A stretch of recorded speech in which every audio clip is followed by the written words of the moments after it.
Bienvenue dans le programme d'information Magnificat.tv consacré à l'actualité de l'Église. Nous sommes le mercredi 3 juillet 2024. Voici les titres de notre éditorial. L'ancien nonce aux États-Unis, Monseigneur Vigano, a été accusé par le Vatican de nier la légitimité du pape et d'être un schismatique et pourrait être excommunié. Le cardinal Burke a rappelé que selon l'enseignement de l'Église, le président Biden commet un sacrilège chaque fois qu'il communie en raison de son soutien aux lois sur l'avortement. L'Église catholique d'Allemagne a publié ses statistiques pour l'année écoulée qui révèlent que plus de 400 000 catholiques ont quitté l'Église. L'ancien secrétaire personnel de Benoît XVI, Monseigneur Ganswein, a été nommé nonce auprès des pays baltes, Estonie, Lettonie et Lituanie. L'archevêque Vigano, qui a révélé les abus de l'ancien cardinal McCarrick, a été accusé de schisme et pourrait être excommunié par le Vatican. Le dicastère du Vatican pour la doctrine de la foi a ouvert une procédure pénale extrajudiciaire contre l'archevêque Carlo Maria Vigano pour crime de schisme. Il est accusé de nier la légitimité du pape François de rompre la communion avec lui et de rejeter le Concile Vatican II. Dans un courriel signé par Monseigneur John Kennedy de la section disciplinaire du dicastère et envoyé à l'archevêque italien qui a été nonce apostolique aux États-Unis de 2011 à 2016, le dicastère a convoqué Vigano au Vatican le 20 juin pour prendre connaissance des accusations et des preuves concernant le crime de schisme. À cette date, l'archevêque ne s'est pas présenté et a annoncé qu'il ne reconnaissait pas le tribunal. L'archevêque lui-même a rappelé la nouvelle sur les réseaux sociaux.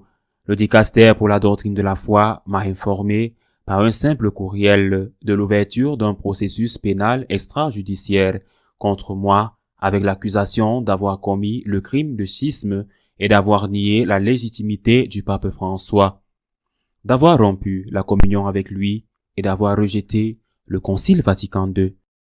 Je considère les accusations portées contre moi comme un honneur, a ajouté Monseigneur Vigano. Je crois que la formulation même des accusations confirme les thèses que j'ai défendues à maintes reprises dans mes différents discours.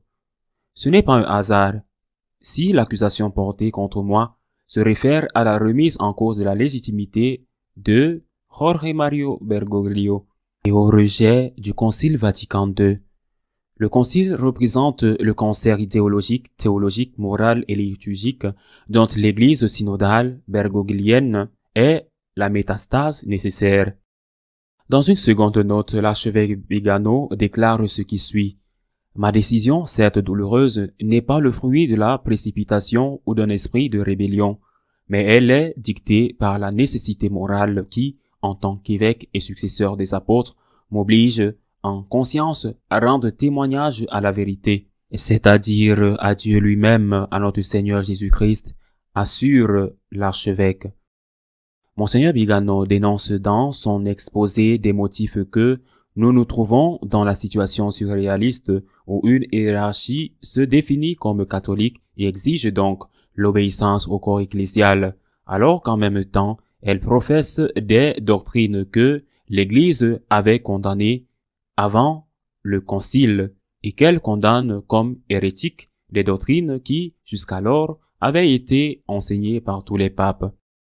Citant la bulle Cum ex Apostolatus Officio de Paul IV, Vigano soutient et défend que, avec une conscience sereine, je crois que les erreurs et les hérésies auxquelles Bergoglio a adhéré avant, pendant et après son élection et l'intention mise dans l'acceptation présumée de la papauté rendent son élévation au trône nulle et non avenue.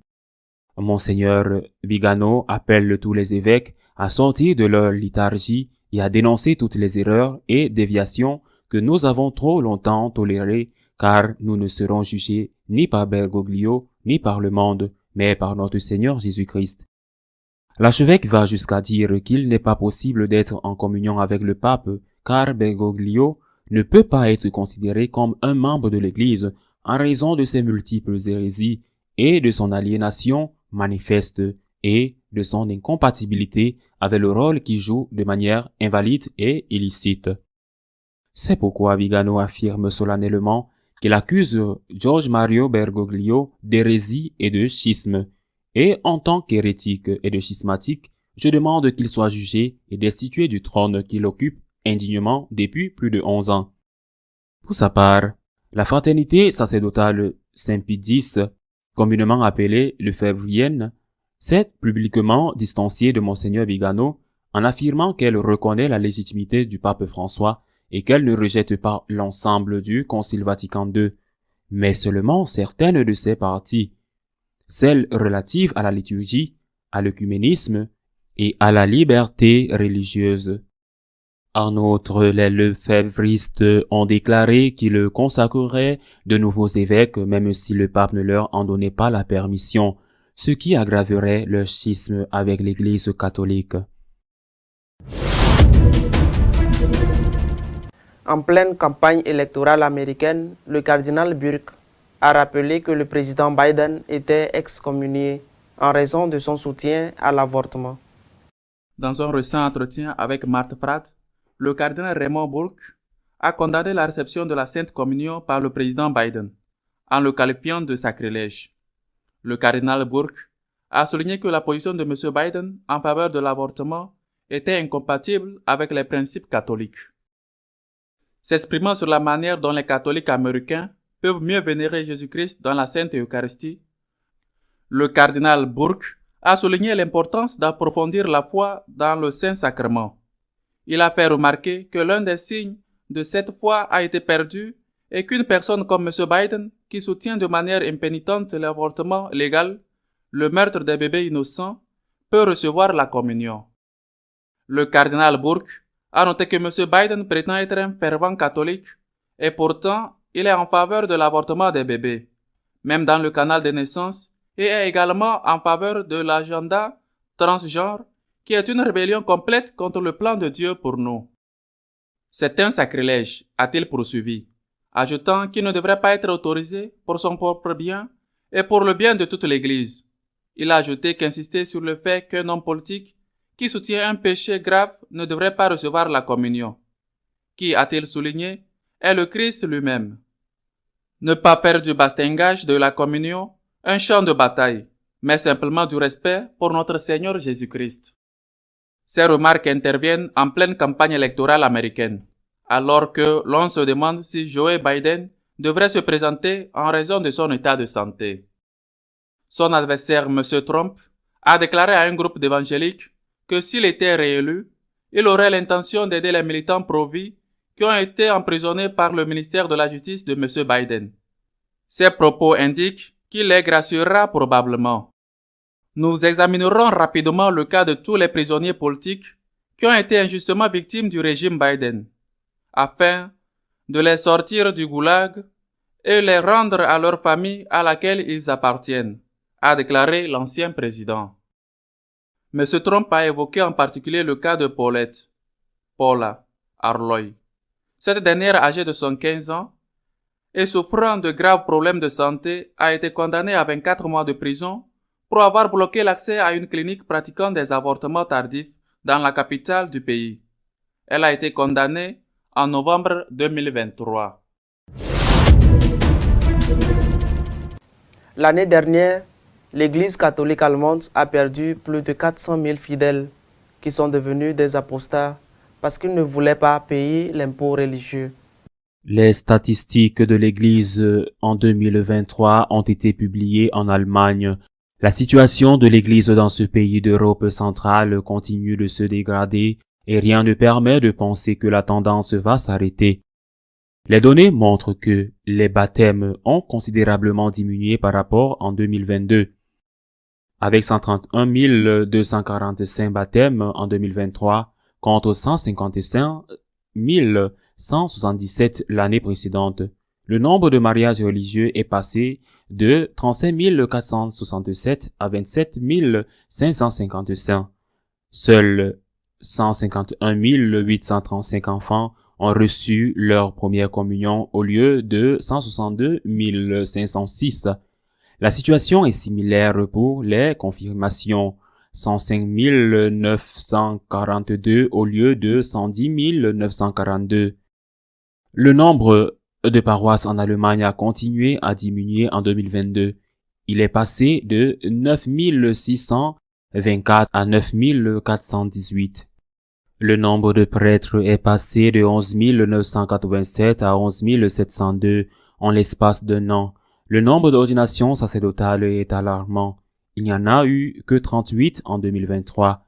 À titre de comparaison, en France, qui souffre également d'une crise de vocation, il y a eu plus de 100 ordinations en 2024. Le nombre de personnes quittant l'Église en Allemagne est resté élevé. 402 694. Officiellement, l'Allemagne compte encore un peu plus de 20 millions de catholiques, soit 24% de la population. Toutefois, seul 1,21 million d'entre eux assistent à la messe le dimanche. Monseigneur Gazoen, ancien secrétaire personnel de Benoît XVI et exilé de Rome pendant un an, a été nommé nonce des pays baltes. Après un peu plus d'un an passé dans son diocèse natal de Fribourg, où il a été contraint de résider sans fonction ni poste, l'archevêque allemand Georg Ganswein, préfet émérite de la maison pontificale, est devenu nonce apostolique en Lituanie, en Estonie et en Lettonie. Le poste était vacant depuis le 11 mars. L'exil à Fribourg est vraisemblablement dû à la publication d'un livre de Ganswein, Rien que la vérité, dans lequel il relate les relations entre les deux papes, parfois moins idylliques que ne le voudrait la propagande officielle. Ce livre aurait fortement déplu au pape François. Le bureau de presse du Vatican a annoncé la nomination par le pape François du prélat, qui a été le secrétaire privé de Benoît XVI de 2003 à sa mort, comme son représentant dans les 3 pays baltes, Estonie, Lettonie et Lituanie. Après la mort de Benoît XVI, en février 2023, Ganswein avait achevé sa mission de préfet de la maison pontificale et avait continué à résider au monastère Mater Ecclesiae, résidence de Ratzinger depuis sa démission, jusqu'en juin, date à laquelle, sur décision du pape François, il était retourné à Fribourg. Le pape avait reçu Ganswein en audience privée le 3 janvier 2024, lorsqu'il était revenu au Vatican pour célébrer la messe du premier anniversaire de la mort de Benoît XVI le 31 décembre. Jusqu'à l'année dernière, le nonce pour les 3 pays était Monseigneur Petar Rajic, un Canadien d'origine bosno-croate, qui a été nommé le 11 mars par le pape ambassadeur du Saint-Siège en Italie et en Saint-Marin. Le siège était donc resté vacant jusqu'à présent. Notre éditorial de cette semaine est consacré à commenter les différences entre les thèses de Monseigneur Vigano et celles des disciples de Monseigneur Lefebvre.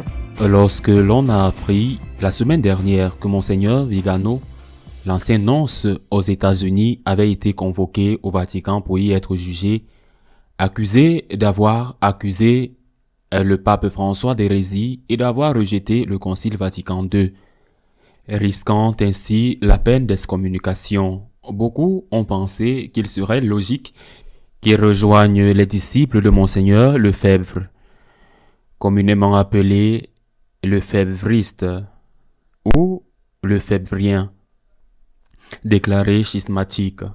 Beaucoup ont pensé qu'il était logique qu'il rejoigne les disciples de Monseigneur Lefebvre, communément appelés lefebvristes ou lefebvrien, parce que peut-être ils valorisent tous deux la même tradition et même qu'ils valorisent et rejettent tous deux le Concile Vatican II. C'est pourquoi beaucoup ont été surpris par le fait que les disciples de Monseigneur Lefebvre, membres de la Société sacerdotale Saint-Pédis, se sont rapidement distanciés de Monseigneur Vigano. Ils ont immédiatement publié une déclaration disant que Monseigneur Vigano est un CD vacantiste, alors qu'ils considèrent le pape François comme le successeur légitime de Saint-Pierre. comme le pape valide, le pape qui dirige l'Église de plein droit. Et en fait, il prie à toutes les messes comme n'importe quel prêtre catholique, citant le pape François comme le pontife romain légitime. Cela, je le répète, a surpris certains qui pensaient que Vigano et les févrevistes étaient une seule et même personne, ce qui n'est pas le cas. L'une des choses reprochées à Monseigneur Vigano est précisément d'être un sédévacantiste, ce que les lefebvristes affirment ne pas être. Cela signifie pour le moment qu'il ne semble pas possible que Vigano, s'il est excommunié, rejoigne les lefebvriens. Éventuellement, à la tête d'une nouvelle église où il réunirait les soi-disant sédévacantistes. Que sont les sédévacantistes? Ce sont ceux qui disent que le dernier pape légitime a été Pie XII et que depuis lors, aucun pape considéré comme tel par les catholiques n'a été un vrai pape. Je vais parler de Saint Jean XXIII, de Saint Paul VI, du bienheureux Jean-Paul Ier, de Saint Jean-Paul II, de Benoît XVI et de l'actuel pontife, le pape François. Pour les sédévacantistes, aucun de ces papes n'est un vrai pape. Pas seulement le pape François, mais aucun de ces papes n'est un vrai pape. D'autre part, les lefebvristes insistent, ils l'ont précisé dans leur communiqué, sur le fait qu'ils ne sont pas des sédévacantistes, mais qu'ils considèrent ces papes comme légitimes et qu'ils considèrent le pape François comme légitime. Pour Monseigneur Lefebvre, le concile dans son ensemble est le fruit de l'hérésie moderniste et doit être rejeté dans son intégralité, tandis que les disciples de Monseigneur Lefebvre nuancent et rejettent certains points du Concile Vatican II. Par exemple, le concept de liberté religieuse compris selon eux comme signifiant que toute religion est valide si elle est suivie avec une conscience droite afin d'être sauvée. Ils rejettent également le dialogue œcuménique entendu comme la recherche possible de la vérité à partir de la scission des uns et des autres. C'est ce qu'ils entendent par œcuménisme. Bien sûr, cela ne veut pas dire que c'est vrai, que c'est ainsi, et ils refusent que l'Église catholique, accepte que la vérité n'ait pas de droit. Pour eux, la vérité a des droits, et que donc l'Église, en tant que détentrice de la vérité, aurait plus de droits que d'autres confessions ou d'autres religions. Benoît XVI a très bien clarifié cela en rappelant que les droits sont les droits de l'homme, c'est-à-dire les droits des personnes et non des idées qui n'ont aucun droit, mais ce qui a des droits, ce sont les personnes. Or, ce sont ces points que la fraternité sacerdotale Saint Pie X, les lefebvriens, rejettent du Concile Vatican II. J'insiste, alors que Vigano rejette tout le Concile. Il ne semble donc pas possible que Vigano rejoigne les adeptes de Lefebvre. Dans cette situation, que peut-il se passer? Le détail pour les éventuelles allégations que Monseigneur Vigano aurait pu présenter pour sa défense et qu'il avait déjà annoncé qu'il ne se présenterait ou qu'il ne présenterait pas à expirer. Et en effet, il ne les a pas présentés. Il devra donc être jugé par contumace. Et dans le délai correspondant, ce tribunal prononcera une sentence qui devra ensuite être corroborée par le pape. Ces jours-ci, cette semaine, différentes voix se sont élevées pour demander au Saint-Père de ne pas excommunier Vigano car, disent-elles, ce serait pire car cela aggraverait la division qui existe déjà dans l'Église. Toutes ces voix ont condamné Vigano, c'est-à-dire qu'il n'y a pas eu de voix à l'intérieur de l'Église pour prendre son parti. Ont-elles dit que son accusation d'illégitimité du pape n'était pas fondée? Cela doit être démontré et, si ce n'est pas le cas, on ne peut pas le dire. Et son rejet du Concile Vatican II le place en dehors de l'Église. Ce qui est rejeté, c'est l'application du Concile selon le soi-disant esprit du Concile, qui a été une application brisée et une application libérale qui n'avaient souvent rien à voir avec la parole de Dieu et la tradition. Mais ce sont des choses différentes. Rejeter le concile est une chose et rejeter une mauvaise application du concile en est une autre. Des voix se sont élevées pour demander au pape de ne pas l'excommunier, parce qu'elles disent que s'il le faisait et que rien n'était fait contre les extrémistes de l'autre côté, les protestants catholiques allemands, suisses, belges, etc., alors Vigano, qui accuse le pape de cela précisément, aurait raison. Eh bien, nous verrons en temps voulu ce qui se passera, ce que le tribunal décidera, et nous verrons ce que le pape François décidera en fin de compte. Mais cette semaine encore, comme si cela ne suffisait pas, au milieu de cette confusion et de ce chaos, on a appris que les disciples de Monseigneur Lefebvre allaient ordonner de nouveaux évêques. Il convient de rappeler que c'est l'ordination de ces évêques en 1988 par Monseigneur Lefebvre qui a provoqué l'excommunication de Monseigneur Lefebvre, excommunication qui a ensuite été levée pour lui qui était déjà décédé, et pour les évêques qu'il avait ordonnés. S'il y a de nouveaux évêques lefebvristes qui se distinguent et disent qu'ils n'ont rien à voir avec Vigano, y aura-t-il une nouvelle excommunication pour eux aussi? Nous vivons une situation très complexe, et je crois qu'en ce moment, il est vrai ou vraiment important de prier pour l'Église, afin que les divisions ne s'aggravent pas, que nous puissions avancer fidèles à la tradition, fidèles à la parole de Dieu, avec cette herméneutique de la continuité pour laquelle Saint Jean-Paul II et Benoît XVI se sont tant battus. Prions pour l'Église, prions pour le pape et prions aussi pour ceux qui sont impliqués dans cette situation, c'est-à-dire pour Monseigneur Vigano, pour les sédévacantistes, pour les disciples de Monseigneur Lefebvre. Prions pour ceux qui entrent dans le schisme par l'autre extrême. Prions pour l'unité de l'Église. À la semaine prochaine, si Dieu le veut. Si vous souhaitez être au courant de tout ce qui se passe dans l'Église, vous pouvez le faire à partir de notre page d'information magnificat.tv. Nous continuerons à vous tenir informés de ce qui se passe en elle. Rendez-vous dans 2 semaines si Dieu le veut.